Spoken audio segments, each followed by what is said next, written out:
Good morning दोस्तों। अगर आप आज के ट्रेडिंग सेशन में सही तरीके से ट्रेड करना चाहते हैं और बड़े नुकसान से बचकर सही प्राइस एक्शन पर फोकस करना चाहते हैं तो इस वीडियो पर अंत तक बने रहें।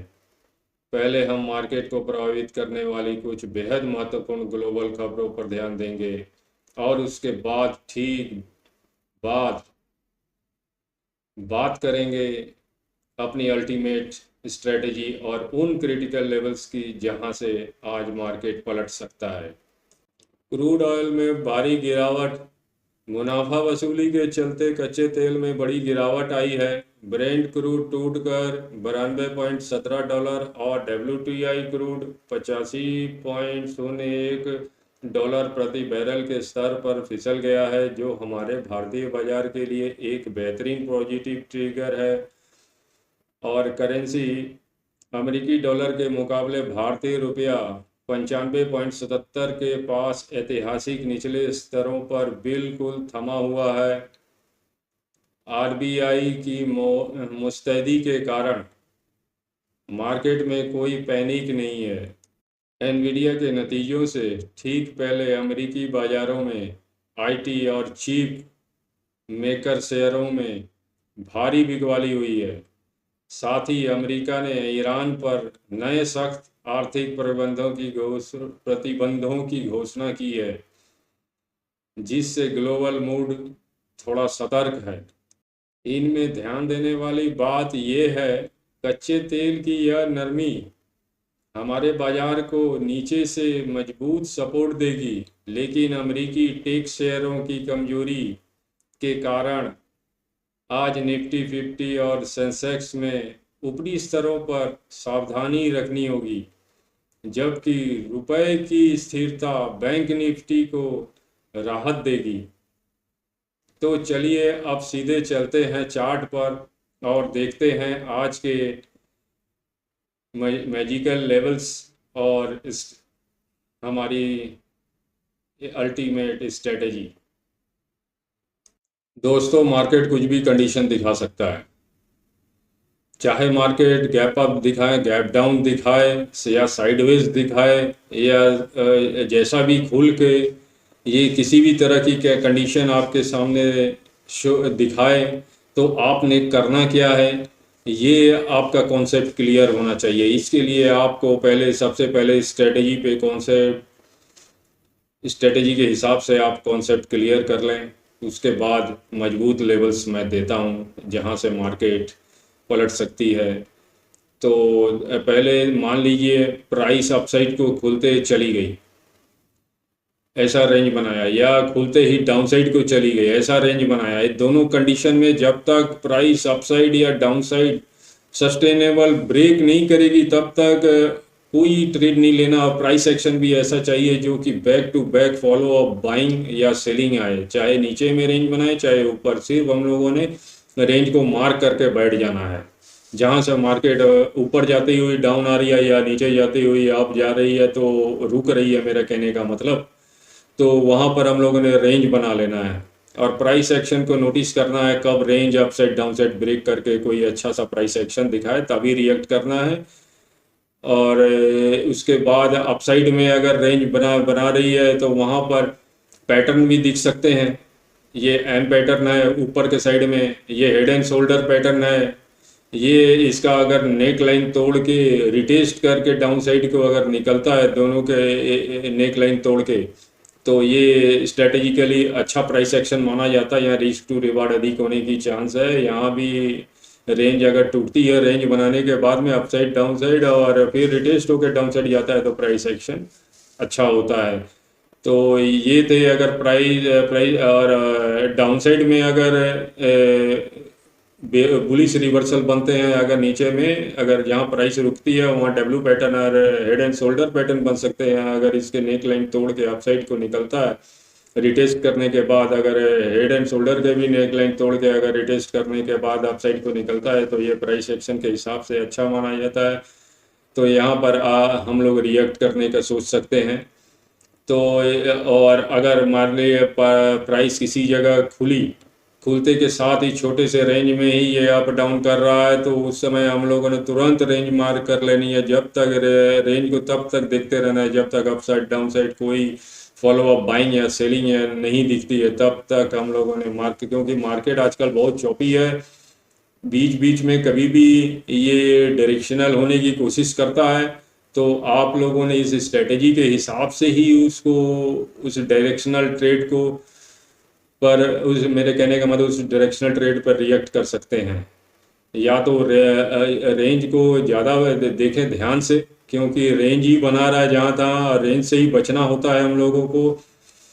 और क्योंकि रेंज को अगर ध्यान से देखेंगे या समझेंगे तो आप रैंडम ट्रेड से बचेंगे।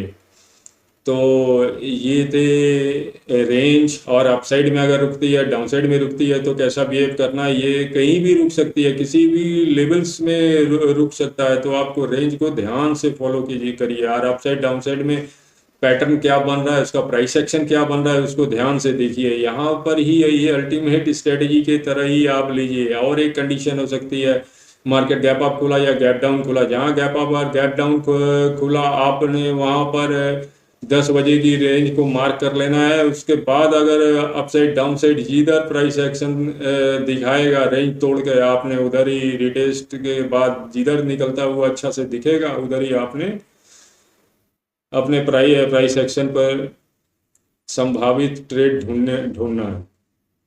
मैं रेंज को ज़्यादा वैल्यू दे रहा हूँ क्योंकि मैक्सिमम लॉस रेंज में फंसने के बाद ही होता है, तो इसलिए मैं रेंज को ज़्यादा वैल्यू दे रहा हूँ अभी के ट्रेडिंग सेशन में।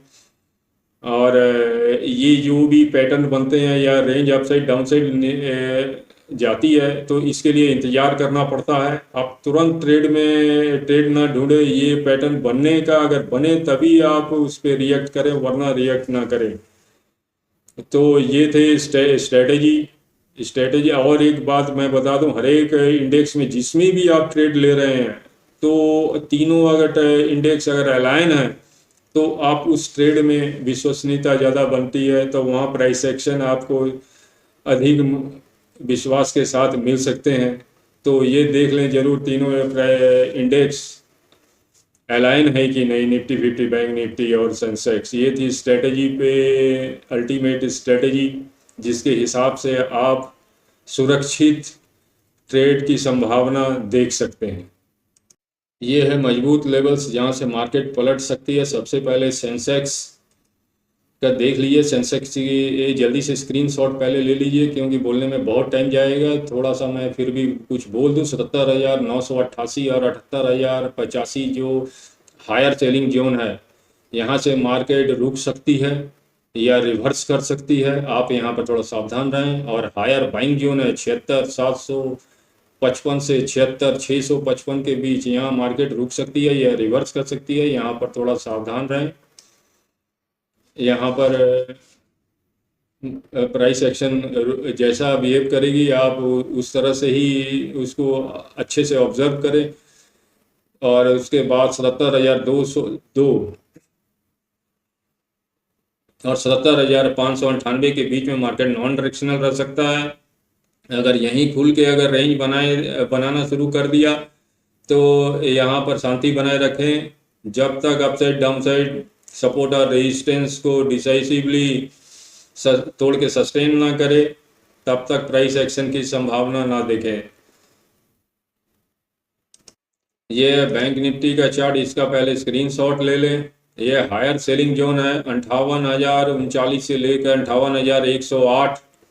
यहाँ मार्केट रुक सकती है या रिवर्स कर सकती है। यहाँ प्राइस एक्शन है, प्राइस अगर आए तो थोड़ा सावधान रहें। और वैसे ही हायर बाइंग जोन है 57,001 से लेकर 57,089 के बीच में हायर बाइंग जोन है। यहाँ पर थोड़ा सतर्क रहें, प्राइस रुक सकती है या रिवर्स कर सकती है। 57,390 से 57,643 के बीच में मार्केट नॉन डायरेक्शनल रह सकता है। यहाँ पर शांति बनाए रखें। अगर इस बीच में मार्केट खुलती है तो आप शांति बनाए रखें और रेंज मार्क करके आप सिर्फ इसके प्राइस एक्शन के मूवमेंट को देखें। जिधर अपसाइड डाउनसाइड सपोर्ट और रेजिस्टेंस टूटेंगे, डिसाइसिवली सस्टेन होंगे, आप उधर ही प्राइस एक्शन की संभावना को देखें तो अच्छा रहेगा। ये है बेंचमार्क इंडेक्स निफ्टी 50, इसका भी स्क्रीनशॉट झट से ले लें। ये है हायर सेलिंग जोन 24,413 से 24,471, और हायर बाइंग जोन है 24,042 से लेके 24,014। यहाँ पर प्राइस इन पीली लाइनों में रुक सकती है या रिवर्स कर सकती है। यहाँ पर जब भी प्राइस आए हायर सेलिंग जोन या हायर बाइंग जोन पर आप थोड़ा सतर्क रहें। 24,163 से 24,246 के बीच में मार्केट नॉन डायरेक्शनल रह सकती है। यहाँ पर आप शांति बनाए रखें। अगर प्राइस इसके बीच में खुलकर अगर रेंज बनाती है तो आप रेंज मार्क करके शांति बनाए रखें, और जिधर up side down side support या रेजिस्टेंस तोड़कर सस्टेन होता हुआ प्राइस आगे निकलेगा, हम उधर ही आप प्राइस एक्शन को ट्रैक करें, अपनी संभावित संभावना को देखें। मेरा कहने के मतलब है कि आपने आपके जो एक्सपेक्टेड मूव्स है प्राइस एक्शन के हिसाब से ही आप ट्रैक करें। तो ये थे निफ्टी 50, बैंक निफ्टी और सेंसेक्स में स्ट्रेटजी और अल्टीमेट स्ट्रेटजी और इम्पोर्टेंट लेवल्स जहाँ से मार्केट रुक सकती है, फंस सकती है या रिवर्स कर सकती है या टूटने पे अच्छे मूव आ सकते हैं। तो इस हिसाब से आप ट्रेड कर सकते हैं। तो ये है मेरा एक educational video Nifty 50, bank Nifty और सेंसेक्स में। अगर आपको मेरी वीडियो एजुकेशनल लग रही है तो लाइक शेयर और सब्सक्राइब जरूर करें। मैं कोई सेबी रजिस्टर्ड नहीं हूँ। अगर कोई आप ट्रेड लेते हैं तो अपने सेबी रजिस्टर्ड एनालिस्ट से सलाह लेके जरूर ट्रेड लें। ये मेरा वीडियो संपूर्ण रूप से एजुकेशनल है, एजुकेशन के हिसाब से ही लें। तो चलते हैं, फिर नेक्स्ट वीडियो में मिलेंगे आपसे इसी तरह। ओके बाय, थैंक्स मेरा वीडियो देखने के लिए।